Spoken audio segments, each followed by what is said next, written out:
सगळ्यात आधी फ्रेंड्स तुम्ही ब्लाऊजचं फिटिंग आणि फिनिशिंग बघू शकता। तर विदाउट क्रॉस पट्टी शिवाय सुद्धा आपला जो प्रिन्सेस कट आहे एकदम छान असा बसलेला आहे।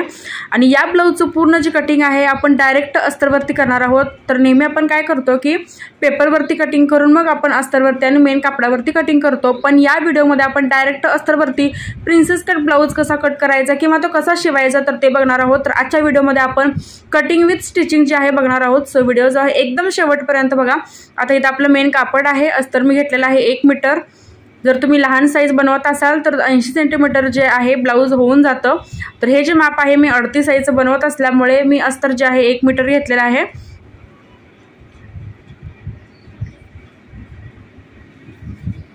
आता सगळ्यात आधी आपण बॅक पार्टचं जे कटिंग आहे तर ते करणार आहोत। आता बॅक बाजूला आपल्याला काय करायचं आहे की पूर्ण उंचीचं माप घ्यायचं आहे। आता जितकी पण तुमची पूर्ण उंची असेल तुम्ही बॅक बाजूला जे आहे अस्तरच्या घ्यायची आहे। आता माझी जी उंची आहे 14 इंच आहे, प्लस त्याच्यामध्ये मी 1 इंच जे आहे मार्जिन ॲड करून पूर्ण उंची जी आहे मी 15 घेतलेली आहे। शोल्डर आपल्याला घ्यायचं आहे 5.5 इंच, मुंडा आपल्याला घ्यायचा आहे 6 इंच। जर तुम्ही 32 आणि 34 साईजसाठी ब्लाऊज शिवत असाल तर शोल्डर 5 घ्यायचा आहे, मुंडा 5.5 घ्यायचा आहे। आता हे बघा, मुंडा आपल्याला घ्यायचा आहे 6 इंच, शोल्डर मी 5.5 इंच घेतलं।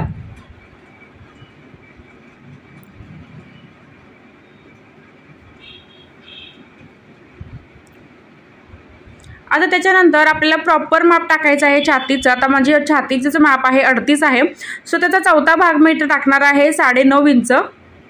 तर 38चा चौथा भाग आपला 9.5 इंच येतो, तर त्याच्यामध्ये आपण परत 2 इंचचे मार्जिन आहे तर ते ॲड करणार आहोत।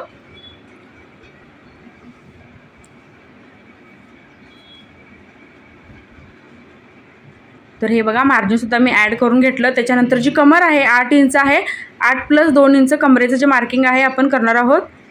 तर 8 इंच घेतलं, परत 2 इंच आपण याच्यामध्ये सुद्धा मार्जिन जे आहे तर ते ॲड करून घ्यायचं आहे। दाखवल्याप्रमाणे छाती आणि जी कमर आहे आपण अशी जोडून घ्यायची।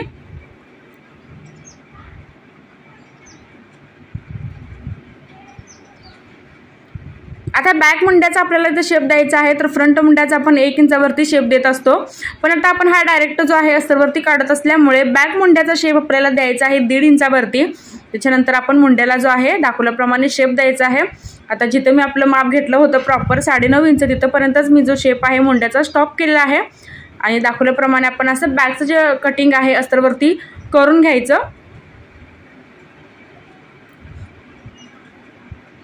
आता अस्तरच्या बरोबर अपोजिट साईडला आपण हा जो बॅकचा पार्ट आहे तर तो ठेवायचा आहे, कारण सेंटरला मग आपली लॉंग स्लीव्ज म्हणा किंवा शॉर्ट स्लीव्ज म्हणा ती व्यवस्थित निघते त्याच्यामध्ये।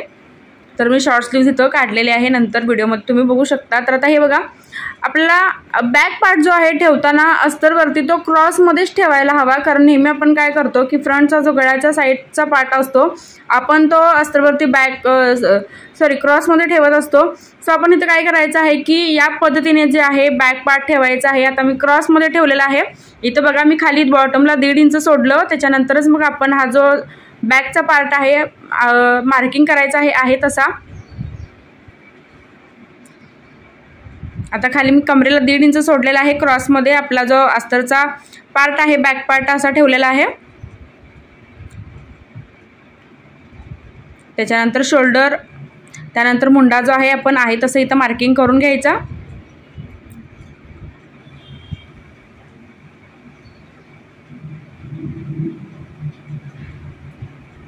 आता हे बघा,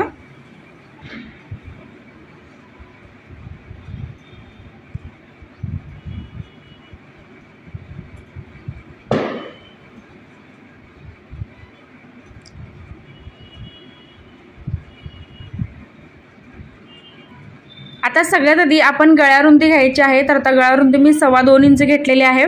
तुम्हाला जर शोल्डरची पट्टी कमी हवी असेल तर तुम्ही गळ्यारुंदी जी आहे 2.5 इंच सुद्धा घेऊ शकता। तर मी तर 2.25 इंच घेतली। त्याच्यानंतर पुढचा जो गळा आहे तर मी तो घेत आहे 6 इंच।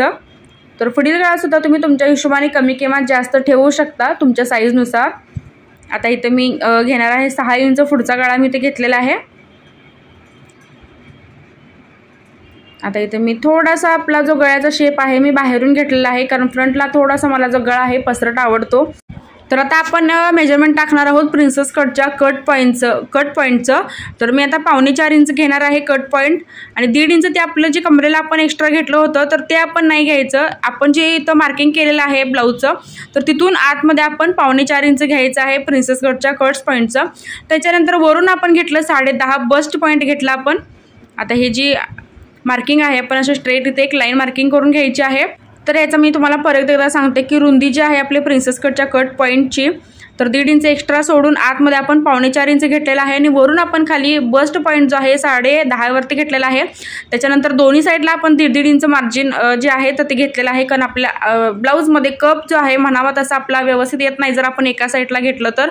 त्यामुळे मी दोन्ही साईडला 1.5 इंच घेतो आणि आतल्या साईडला जो कप आहे आपला एकदम छान असा येतो. आता हे बघा दोन्ही साईडला मी 1.5 इंच घेतलं. आता जी आपली ब्लाऊजची फिटिंगची साईड असते तर त्या साईडला सुद्धा आपण कमरेला 1.5 इंच घ्यायचं आहे आणि असं क्रॉसमध्ये आपण एक लाईन मार्किंग करून घ्यायची आहे.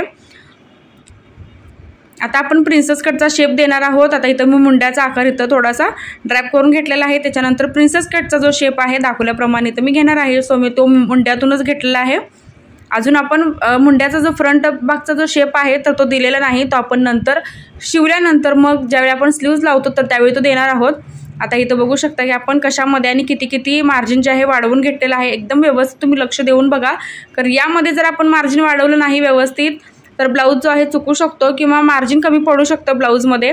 सो इथं तुम्ही व्यवस्थित लक्ष देऊन बघा की मी दोन्ही साईडला 1.5 इंच घेतलेला आहे कमरेकडच्या साईडला प्रिन्सेस कटमध्ये.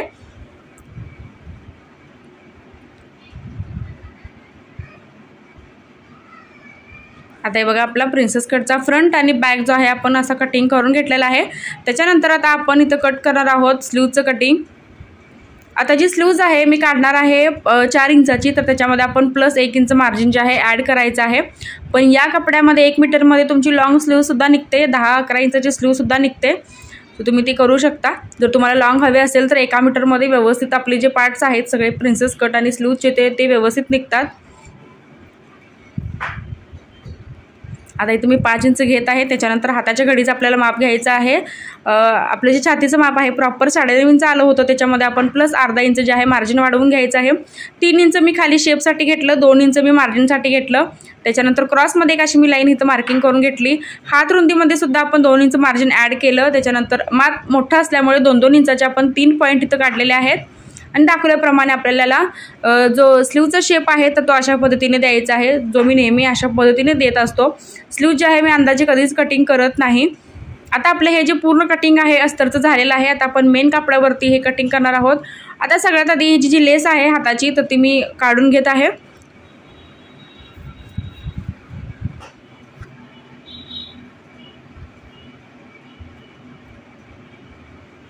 आता हे बघू शकता सगळे जे पार्ट्स आहेत आपण असे मेन कापडावरती ठेवून कट करायचे आहेत.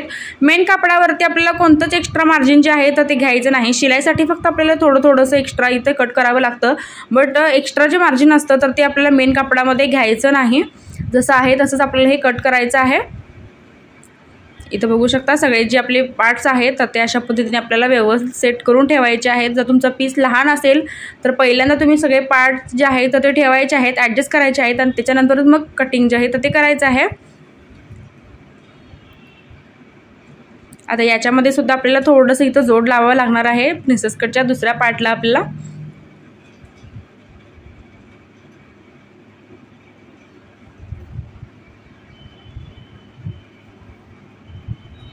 तर आता आपलं पूर्ण जे कटिंग आहे तर ते झालेलं आहे फ्रेंड्स. तर आता आपण इथं काय करायचं, गळा जो आहे आपला तो पहिल्यांदा इथं रेडी करून घ्यायचा. जी गळ्याची साईड आहे तर ती अशी सरळ बाजूवरती काय करायचं, अस्तर ठेवायचं, टीप मारून घ्यायची आहे गळ्याच्या साईडला. त्याच्यानंतर अस्तर जे आहे आतल्या साईडला आपण पूर्ण पलटी करून घ्यायचं आणि चारी बाजूने आपण ह्याला स्टिच करून एक्स्ट्राचं सगळं कापड जे आहे कट करायचं. तर प्रिन्सेस कटचा दुसरा पार्टसुद्धा सेम आपण असाच करून घ्यायचा आहे. दोन्ही साईडला हे जॉईंट करून घ्यायचं, मेन कापड आणि अस्तर एक्स्ट्राचं सगळं कापड कट करून घ्यायचं. तसंच मी बॅक पार्ट आणि स्लीवसुद्धा तयार केलेली आहे. तर आता हे बघू शकता मी स्लीव्ज इथं रेडी केलेली आहे, बॅक पार्टसुद्धा इथं रेडी केलेला आहे, जो एकदम सिम्पल आहे. आता आपण हा प्रिन्सेस कटचा जो पार्ट आहे तर तो अशा पद्धतीने आपण जॉईंट करणार आहोत. आता प्रिन्सेस कटचे दोन्ही पार्ट जॉईन करायच्या अगोदर आपला जो दुसरा पार्ट असतो प्रिन्सेस कटचा तर तो थोडा आपल्याला स्ट्रेच करायचा आहे, कारण टिप मारत्यावेळी तो टिपमध्ये जो आहे कापड गोळा होऊ शकतो. सो आपण ते व्यवस्थित करून मगच हे जे पार्ट्स आहेत तर ते व्यवस्थित असे जोडायचे आहेत. आणि तुम्ही बघू शकता याला जो आतमध्ये कफ आलेला आहे एकदम छान असा आलेला आहे, फुगीरपणा जो आहे एकदम व्यवस्थित असा आलेला आहे. आता मी दोन्ही पार्ट जे आहेत ते जोडून घेतलेले आहेत. आता आपण याला आय आणि हुकची पट्टी लावून घेणार आहोत. तर आय पट्टी जी आहे मी लावत असतो 3 इंचाची आणि हुक पट्टी मी लावत असतो 2.5 इंचाची. तर हे बघू शकता आपण इथं आय आणि हुकची पट्टी आता लावून घेणार आहोत. आणि त्याच्यानंतरच मग आपण बॉटमला कमर जी आहे व्यवस्थित सेम करून मग कमरपट्टी आपण याला जोडून घेणार आहोत.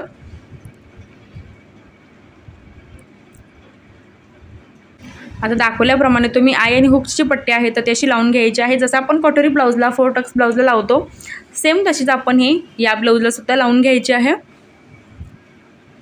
आता मी यामध्येच आय करणार असल्यामुळे मी सेंटरला टीप घेतलेली आहे. त्याच्यानंतर आता आपण ही हुक पट्टी लावत आहोत जी 2.5 इंचाची आपण कट केलेली आहे.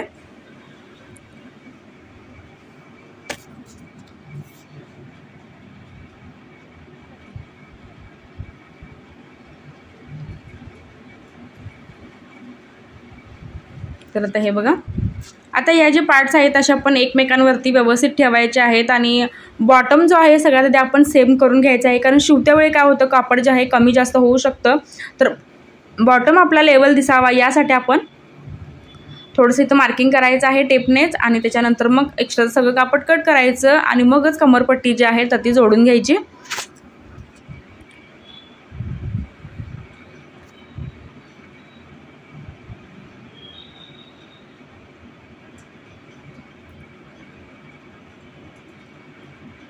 तर त्यामुळे काय होतं की आपली आय आणि हुकची जी पट्टी आहे तर ती सुद्धा कमी जास्त होत नाही. शिवाय आपलं जे बॉटमचं फिनिशिंग आहे कमरेकडचं तर ते सुद्धा एकदम छान होतं आणि एका लेवलमध्ये येतं. आता हे बघा मी दोन्ही ज्या साईड आहेत आपल्या फ्रंटच्या तयार करून घेतलेल्या आहेत. आता आपण हे सगळ्यात आधी बॅक पार्ट आणि फ्रंट पार्ट जो आहे शोल्डर जोडणार आहोत. तर बॉटम आपल्याला सरळ करायचं आहे आणि त्याच्यानंतरच मग जे शोल्डरला आपल्याला टिप मारायची आहे. आता लक्षात ठेवायचं आहे की शोल्डर आपण जे जोडत आहोत तर ते सरळ बाजूने जोडत आहोत आणि जोडत्या वेळी एकदम कॉर्नरला आपल्याला टिप घ्यायची आहे. आता दोन्ही शोल्डर मी एक समान केलेले आहेत आणि जे कमी जास्त होतं तर ते सुद्धा मी कट केलेलं आहे. त्याच्यानंतर ब्लाऊज जे आहे उलटं करायचं आहे आणि उलट्या ब्लाऊजला आपण अर्धा इंचच्या स्पेसवरती पूर्ण लॉक व्यवस्थित टिप मारून घ्यायची आहे. आता हे बघा ब्लाऊज मी व्यवस्थित शोल्डर जोडून घेतलं. आता आपला बॅकचा जो मुंडा होता तर तो जास्त होता सो मी तोही कट केलेला आहे. त्याच्यानंतर फ्रंटचा जो मुंड्याचा शेप आहे मी अर्धा इंच डाऊन केला, कारण कटिंग करतेवेळी मगाशी मी तो मुंडाचा जो शेप आहे फ्रंटच्या तर तो कट केला नव्हता सो मी आता इथं कट केलेला आहे. आता दोन्ही मुंड्या आपण सेम करायचे आहेत, म्हणजे जर कमी जास्त मुंडा झाला असेल तर ते दोन्ही समान करून मग आपण जी स्लीव्ज आहे तर ती लावून घ्यायची आहे. तर स्लीव्ज मी लावत्या वेळी जो स्लीवचा फ्रंटचा शेप असतो तर तो मी कट करत असतो. आता ही स्लीवसुद्धा मी एक अटॅच करून घेतलेली आहे आणि बघू शकता कुठेही कमी जास्त जे कापड आहे आपलं झालेलं नाही. दोन्ही ज्या स्लीव्ज आहेत एकदम परफेक्टली बसलेल्या आहेत. तर दोन्ही सेम आपण स्लीव्ज जे आहेत तर त्या अर्धा इंचाच्या स्पेसवरती आपण जोडून घ्यायचे आहेत. लक्षात ठेवायचं की स्लीव्ज जोडताना सुद्धा आपल्याला जे कापड आहे समान घ्यायचं आहे आणि अर्धा इंच सोडायचं आहे स्लीव्ज जोडताना, तर तुमची जी स्लीवचं फिनिशिंग आहे तर ते छान येतं. आता इथे बघा स्लीव्ज मी दोन्ही जोडून घेतल्या. त्याच्यानंतर सरळ बाजूलाच ठेवून आपण एक टीप मारून घेतली. एकदम कॉर्नरला टीप मारायची आहे. त्याच्यानंतर ब्लाऊज उलटं करून उलट्या ब्लाऊजवरती सुद्धा आपण एक दाबटीप मारून घ्यायची आहे. आता आपण इथे फिटिंगची मापं टाकणार आहोत. आता हात रुंदी मी 7 इंच घेतली, छाती मी 9.5 इंच घेतली, कमर मी 8 इंच घेतलेली आहे आणि इथे बघू शकता एकदम प्रॉपर असं आपलं जे फिनिशिंग आहे तर ते आलेलं आहे. तर व्हिडिओ शेवटपर्यंत बघितल्याबद्दल फ्रेंड्स अगदी मनापासून धन्यवाद.